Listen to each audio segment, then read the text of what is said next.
Hello everyone, welcome back to my YouTube channel. आज की class में 19 अप्रैल को कुमार गौरव सर के द्वारा जो आपकी फुलपत्ती वाली क्लास करवाई गई है, तो उसका हैंड रिटन नोट्स के रूप में मैं रिवीजन करवा रही हूँ। क्लास के लास्ट में जो गायत्री मंत्र में सर के द्वारा राष्ट्रीय उद्यान करवाए गए हैं, उसका रिवीजन करवा दूंगी। तो चलो अब क्लास को शुरुआत करते हैं। यूरोपीय अंतरिक्ष एजेंसी के प्रोबा 3 मिशन को कौन लॉन्च करेगा? तो इसरो के द्वारा इसको लॉन्च किया गया है। तो ये यूरोपीय अंतरिक्ष एजेंसी का मिशन है प्रोबा 3 मिशन, जिसको कि इसरो के द्वारा लॉन्च किया गया है। तो लॉन्च करेगा इसरो। रॉकेट का नाम है PSLV-XL, तो ये रॉकेट का नाम है। और ये जो सन है उसकी स्टडी के लिए इसको लॉन्च किया जा रहा है। इसरो की स्थापना 15 अगस्त 1969 को और हेडक्वार्टर बेंगलुरु के अंदर है। वर्तमान में हेड है S सोमनाथ। जापान की अंतरिक्ष एजेंसी का नाम क्या है? सॉरी, ये जापान की नहीं है, रोसकोसमोस है, ये रूस की है। तो थोड़ी मैंने गलत लिख दिया है। तो रूस की जो अंतरिक्ष एजेंसी है वो है रोसकोसमोस और जापान की है जाक्सा। तो इनको भी याद रख लीजिएगा। ललन टॉप क्वेश्चन देखते हैं। आदित्य L1 मिशन को किस रॉकेट से लॉन्च किया गया है? तो PSLV-C57 द्वारा। GSLV F14 से किस उपग्रह को लॉन्च किया गया है? तो इनसैट 3DS को लॉन्च किया गया है। चंद्रयान 3 का लैंडर जिस बिंदु पर चांद पर पहुंचा उस स्थान को क्या कहते हैं? तो शिव शक्ति पॉइंट कहते हैं। और चंद्रयान 3 है, ये 14 जुलाई 2023 को लॉन्च किया गया था LVM-3 M4 रॉकेट के द्वारा ही। और चांद के साउथ पोल पर लैंडिंग है वो 23 अगस्त को किया है। तो 23 अगस्त को राष्ट्रीय अंतरिक्ष दिवस भी मनाया जाता है। और जिस पॉइंट पर इसने लैंडिंग किया है वह पॉइंट अब शिव शक्ति के नाम से जाना जाता है। आगे देखते हैं। PSLV-C58 द्वारा एक्सपोसैट और POEM-3 जो उपग्रह है इन दोनों को लॉन्च किया गया है। तो इनको भी याद रख लीजिएगा। इस क्लास की PDF है वो टेलीग्राम पे डाल दूंगी। टेलीग्राम का लिंक इस वीडियो के कमेंट सेक्शन के अंदर पिन कर दूंगी। नेक्स्ट देखते हैं क्वेश्चन नंबर 2। बिस्किट यात्रा महोत्सव 2024 का आयोजन कहाँ पे किया गया है? तो नेपाल के अंदर। तो यहाँ पर जो भैरव व भद्रकाली के रथ के खींचने की जो परंपरा है और नाग की मृत्यु का ये प्रतीक है। तो ये बिस्किट महोत्सव है, ये नेपाल के अंदर इसका आयोजन किया गया है। नेपाल की राजधानी काठमांडू है और यहाँ पर तो दक्षेश है, इसका हेडक्वार्टर भी काठमांडू नेपाल के अंदर ही है। धानु यात्रा उड़ीसा का है और मेदराम यात्रा तेलंगाना का है। ललन टॉप क्वेश्चन देखते हैं। त्योहारों का त्योहार हॉर्नबिल को कहते हैं और ये नागालैंड के अंदर इसका आयोजन किया जाता है। फूलों का त्योहार और बथुकम्बा तेलंगाना का। चाप चारकूट महोत्सव मिजोरम का। शिग्मो गोवा का। हैरात जम्मू कश्मीर का और अंडूरी उत्तराखंड का है। आगे देखते हैं क्वेश्चन नंबर 3। DRDO और भारतीय सेना ने स्वदेशी MPA-2GM का सफल परीक्षण है कहाँ पे किया है? तो पोखरण जैसलमेर राजस्थान के अंदर इसका सफल परीक्षण हो किया गया है। DRDO और इंडियन आर्मी के द्वारा ही MPA-TGM है, इसकी टेस्टिंग की गई है पोखरण राजस्थान जैसलमेर के अंदर ही। और इसकी फुल फॉर्म है man portable anti tank guided missile. उद्देश्य है युद्ध पर जो टैंक है उनको नष्ट करना है, इसका उद्देश्य है। ललन टॉप क्वेश्चन देखते हैं। ITCM स्वदेशी प्रौद्योगिकी क्रूज मिसाइल का सफल परीक्षण उड़ीसा के चांदीपुर के अंदर हुआ है। मिशन दिव्यास्त्र, तो इसके अंतर्गत अग्नि 5 मिसाइल का सफल परीक्षण किया गया है MIRV तकनीक के द्वारा ही। समर में कौन सी मिसाइल लगी हुई है? तो आकाश। DRDO के पहले अध्यक्ष दौलत कोठारी हैं और वर्तमान में समीर कामत है। आगे है क्वेश्चन नंबर 4। कृत्रिम बारिश के कारण कहाँ पे बाढ़ का प्रकोप देखा गया है? तो UAE के अंदर और UAE की राजधानी है अबू धाबी। तो यहाँ पर जो AGI है सिल्वर आयोडाइड है, इसके कारण ही कृत्रिम बारिश के कारण बाढ़ का प्रकोप देखा गया है। तो AGC संबंधी देखते हैं। तो AgNO3 सिल्वर नाइट्रेट है। और जो चुनाव के अंदर जो स्याही लगती है, तो आज के दिन ही चुनाव है, आप सबको जो भी आपका कैंडिडेट है उसको चुनाव आपको देना ही है। मतलब अपना वोट है वो रखना नहीं है, जाके कहीं भी आपका जहाँ पे जो वोट पड़ रहे हैं वहाँ पे जाके आपको चुनना, मतलब अपना वोट है वो दे के आना है। आगे देखते हैं। AGI सिल्वर आयोडाइड है। AGCL silver chloride.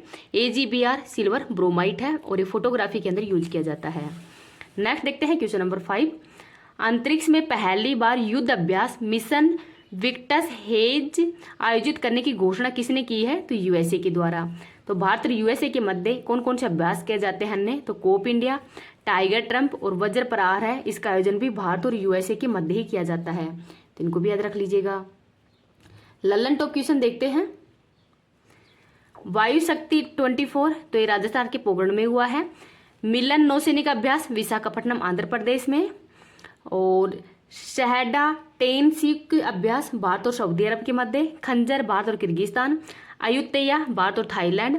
डस्ट लिक भारत उज्बेकिस्तान। दोस्ती भारत श्रीलंका मालदीव। और ट्रिपलेट भारत, तंजानिया और मोजाम्बिक के मध्य किया जाता है, तो इसको भी याद रख लीजिएगा। क्वेश्चन नंबर 6 देखते हैं। DRDO ने सोनार सिस्टम परीक्षण और मूल्यांकन केंद्र स्पेस का उद्घाटन कहाँ पे किया है? तो केरल के इडक्कू जिले के अंदर किया है। तो सोनार की फुल फॉर्म क्या है? तो साउंड नेविगेशन एंड रेंजिंग। तो पनडुब्बी जहाज को संचार नेविगेशन प्रोवाइड करना है, इसका उद्देश्य है। और सी स्पेस ये भारत का पहला सरकारी OTT प्लेटफॉर्म है और ये भी केरल में ही लॉन्च किया गया था। लल्लन टॉप क्वेश्चन देखते हैं। PM मोदी ने देश के सबसे लंबे समुद्री पुल अटल सेतु का उद्घाटन कहाँ पे किया है? तो महाराष्ट्र में। भारत का पहला इंडिया इनोवेशन ग्राफिक जो केंद्र है कहाँ पे लॉन्च हुआ है? तो केरल में। निजी चंद्रमा लैंडर ODS का संबंध ये इंट्यूटिव कंपनी है USA की। दुनिया की पहली वैदिक घड़ी का उद्घाटन उज्जैन मध्य प्रदेश के अंदर हुआ है। नेक्स्ट है क्वेश्चन नंबर 7। टाइम की 100 सबसे प्रभावशाली लोगों की सूची में किस अभिनेत्री को शामिल किया गया है? तो आलिया भट्ट को। अन्य है अजय भंगा, ये हैं WH वो है विश्व बैंक, उसकी वर्तमान में अध्यक्ष हैं। साक्षी मलिक कुश्ती से संबंधित है। देव पटेल ये इस्लाम डॉग जो फिल्म है उसके डायरेक्टर हैं। और यूलिया नवलाना जिनको कि लोकतंत्र जो पुरस्कार दिया गया है तो ये है रूस की। और सत्य नडेला तो ये भी जो टाइम की 100 सबसे प्रभावशाली लोगों की सूची में ही शामिल है। ललन टॉप क्वेश्चन देखते हैं। मीका क्या है? तो AI CEO है। ईरा AI फिल्म है। आयरिस AI टीचर है। और सोफिया पहली AI मानव है, इनको भी याद रख लीजिएगा। क्वेश्चन नंबर 8 देखते हैं। विश्व विरासत दिवस 2024 कब मनाया गया है? तो 18 अप्रैल को। शुरुआत 1983 में की गई है। इस बार की थीम है विविधता की खोज एंड अनुभव करना, ये इस बार की थीम है। यूनेस्को की विश्व धरोहर समिति है, इसका 45वां सत्र रियाद के अंदर हुआ था और 46वां सत्र ये भारत के अंदर होगा।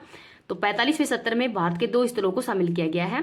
41वें नंबर का है शांति निकेतन जो कि पश्चिम बंगाल में है। और 42वां है होयलेश्वर मंदिर कर्नाटक के अंदर, इनको भी याद रख लीजिएगा। 15वां अमूर्त विश्व धरोहर में गरबा शामिल है। 39वां रामप्पा मंदिर है तेलंगाना में। और 40वां विश्व धरोहर है धोलावीरा गुजरात के अंदर। नेक्स्ट है क्वेश्चन नंबर 9। RBI ने किस बैंक के बॉब वर्ल्ड ऐप पर प्रतिबंध लगा दिया गया है? तो बैंक ऑफ बड़ौदा पर। और इस क्यों लगाया गया है? तो साइबर अटैक व घोटाले के कारण इस पर बैन हो लगा दिया गया है। RBI की स्थापना 1 अप्रैल 1935 को की गई है यंग हिल्टन आयोग या शाही आयोग की सिफारिश पर। आगे देखते हैं क्वेश्चन नंबर 10। लता दीनानाथ मंगेशकर पुरस्कार 3rd नंबर का किसको दिया गया है? तो अमिताभ बच्चन को। पहली बार PM मोदी नरेंद्र मोदी को दिया गया है। 2nd बार आशा भोसले को। और 3rd बार अमिताभ बच्चन को दिया गया है। भारत रत्न अवार्ड है, ये पहली बार 1954 में 3 व्यक्तियों को दिया गया था, राधा कृष्णन, राजगोपालाचारी और CV रमन को। 2024 में 5 व्यक्तियों को दिया गया है, अटल बिहारी वाजपेयी, MS स्वामीनाथन, चौधरी चरण सिंह, कर्पूरी ठाकुर और PV नरसिम्हा राव को। पहले संगीतकार हैं सुभा लक्ष्मी और विदेशी हैं खान अब्दुल गफ्फार खान और नेल्सन मंडेला, जिनको कि भारत रत्न अवार्ड से सम्मानित किया गया है। आगे है क्वेश्चन नंबर 11।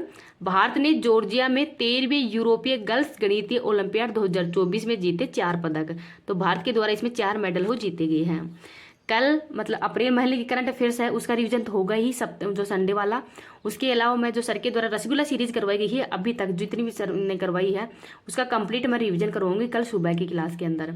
तो वो क्लास है वो आप सभी को देखना है, आपके जो भी ग्रुप्स है उसके अंदर शेयर भी करना है, जिससे कि मैं आगे आपके लिए और भी अच्छी क्लास वो बना के ले आऊँ। Thank you. हेलो फ्रेंड्स, आज की क्लास के अंदर राष्ट्रीय उद्यान है उनका रिवीजन करेंगे जो कि आपके हर एग्जाम के लिए वेरी इंपॉर्टेंट है। तो ये ब्रह्मास्त्र 2.0 के अंदर ही तिरंगा बैच है उसमें रिवीजन करवाया गया है कुमार गौरव सर के द्वारा ही। तो चलो अब क्लास की शुरुआत कर लेते हैं। पापीगौड़ा राष्ट्रीय उद्यान कहाँ पे है? तो पापीगौड़ा जो राष्ट्रीय उद्यान है ये आंध्र प्रदेश के अंदर है। मोरलिंग नामदफा राष्ट्रीय उद्यान ये भी अरुणाचल प्रदेश के अंदर है। दिब्रू सेवखावा, दिहिंग पटकई, काजीरंगा, मानस, नामेरी, ओरंग और रायमोना राष्ट्रीय उद्यान है ये असम के अंदर है। तो ये असम के अंदर जो महत्वपूर्ण राष्ट्रीय उद्यान है इनका नाम है वो याद रख लीजिएगा। वाल्मीकि राष्ट्रीय उद्यान बिहार के अंदर है। गुरु घासीदास राष्ट्रीय उद्यान तो वर्तमान में इसका नाम है वो संजय कर दिया गया है। तो संजय गांधी राष्ट्रीय उद्यान है कहाँ पे है? इंद्रावती और कांगेर घाटी राष्ट्रीय उद्यान है ये सब छत्तीसगढ़ के अंदर है। मोलेम राष्ट्रीय उद्यान गोवा के अंदर है। ब्लैक बग और गिर राष्ट्रीय उद्यान है ये दोनों गुजरात के अंदर है। कालेश्वर और सुल्तानपुर राष्ट्रीय उद्यान हरियाणा में है। तो कालेश्वर और सुल्तानपुर राष्ट्रीय उद्यान हरियाणा के अंदर है। आगे देखते हैं। महान हिमालय, खीर गंगा और पिन वैली राष्ट्रीय उद्यान है ये हिमाचल प्रदेश के अंदर है। बेतला राष्ट्रीय उद्यान झारखंड के अंदर है। नेक्स्ट और देखते हैं। अंसी, बांदीपुर, बन्नेरघट्टा, कुंद्रेमुख और नागरहोल ये कर्नाटक के अंदर है। तो कर्नाटक जो राष्ट्रीय उद्यान है इंपोर्टेंट है, इनका नाम हो याद रख लीजिएगा। अंसी है, बांदीपुर, बन्नेरघट्टा, कुंद्रेमुख और नागरहोल। एराविकुलम, पेरियार और मोन घाटी राष्ट्रीय उद्यान है, ये केरल के अंदर है।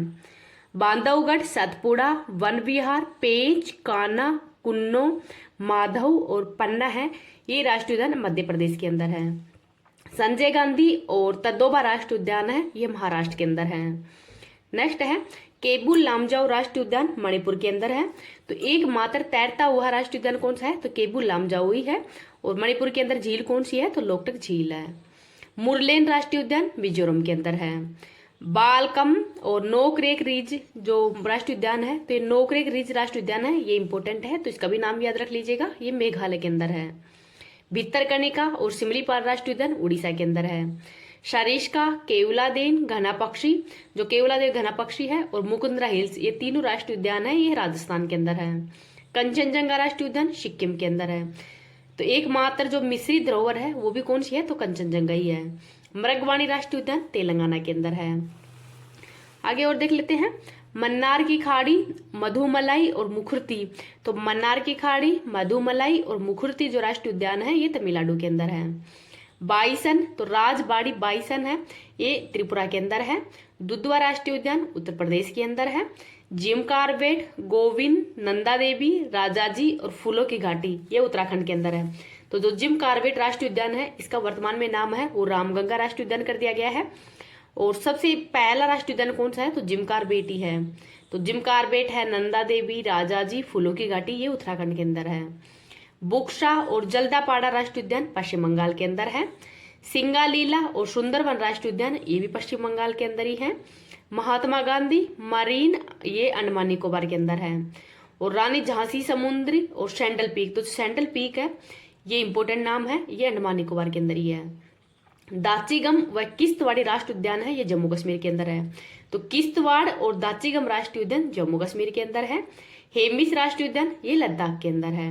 तो सबसे बड़ा राष्ट्रीय उद्यान कौन सा है, तो ये हेमिस राष्ट्रीय उद्यान ही है जो कि लद्दाख के अंदर है। तो इसका नाम भी याद रख लीजिएगा। इस क्लास की पीडीएफ है वो मैं टेलीग्राम पे डाल दूंगी। टेलीग्राम का लिंक इस वीडियो के कमेंट सेक्शन के अंदर पिन कर दूंगी, तो वहां से आप इसकी पीडीएफ को प्राप्त कर सकते हैं। और अगर आपको वीडियो पसंद आए तो प्लीज आप इसको ज्यादा ज्यादा लाइक एंड शेयर कर देना। अभी तक चैनल को सब्सक्राइब नहीं किया तो प्लीज चैनल को सब्सक्राइब भी कर लेना। अन्य जो भी सर के द्वारा जो ब्रह्मास्त्र बैच में करवा रहे हैं उनका मैं रिवीजन है वो टाइम पे कराती रहूंगी। रोज डेली आपकी क्लास हो जीके की वो स्पेशल आती रहेगी, जिसमें लल्लन टॉप क्वेश्चन है उनका भी मैं रिवीजन अभी स्टार्ट करने वाली हूँ, जिसमें जो सर के द्वारा महत्वपूर्ण लल्लन टॉप क्वेश्चन करवाए गए हैं उनका रिवीजन भी करवा दूंगी। और करंट वाली रही, मतलब 4-5 दिन हो गया आपकी करंट वाली क्लास नहीं आ पा रही है, तो मैं मतलब कल जो आपकी फरवरी महीने की करंट है उसका रिवीजन करवा देती हूँ। और फिर बाद में आपकी कंटिन्यू क्लास रहेगी। अब मतलब मैंने फरवरी में थोड़ी ज़्यादा ही छुट्टी कर ली थी आपकी क्लास की, तो आगे ऐसा नहीं होगा, मैं कंटिन्यू है वो आपकी क्लास रखूँगी। Thank you.